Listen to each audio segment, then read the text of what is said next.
বৃষ্টি কাদার মধ্যে আমার বোনের অবস্থা দেখো, তারপর আমাকে দেখো, তবুও আমাদের শাড়ি পরার শখ মেটে না।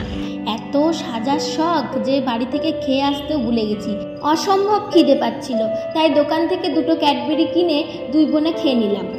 প্রায় 8 ঘন্টা ধরে দাঁড়িয়ে থাকার পরেও বাস মহাশয় আর আসে না। সে যে কি প্যারা। তারপর 3টে অটো চেঞ্জ করতে করতে যেতে হচ্ছে। এই দেখো আমার হাতের অবস্থা দেখো, পুরো ভিজতে শাড়ি পরে এইভাবে যাওয়াটা যে কি ডিফিকাল্ট ব্যাপার।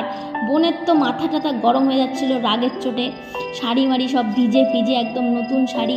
আমরা দুজনেই 2 বছরের সরস্বতী পুজোর শাড়ি পরে বেরিয়েছিলাম। যাই হোক, বকবক করতে করতে বৃষ্টিতে ভিজতে গন্তব্যস্থলে এসে পৌঁছালাম। এই যে আমার লাল পরি, আমার অপু দাদার মেয়ে, সবাই ওকে আশীর্বাদ করবেন, ওর আগামী দিনগুলো যেন খুব ভালো যায়। ও এমনভাবে তাকিয়ে আছে, মনে হচ্ছে আমার সমস্ত কথাও বুঝতে পারছে। এই যে তুমি সব বুঝতে পারো, এখন তোমার ফটোশুট হবে।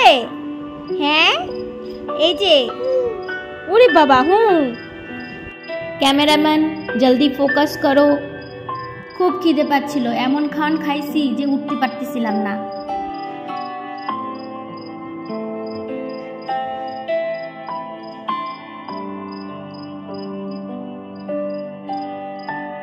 এই আর এক পুচকে, যার হাসি দেখে আমি ফিদা হয়ে গেছিলাম।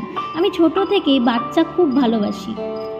যে কোনো বাচ্চা দেখলেই আমার কোলে নিতে ইচ্ছে হয়, আর বাচ্চারাও আমার কাছে থাকে।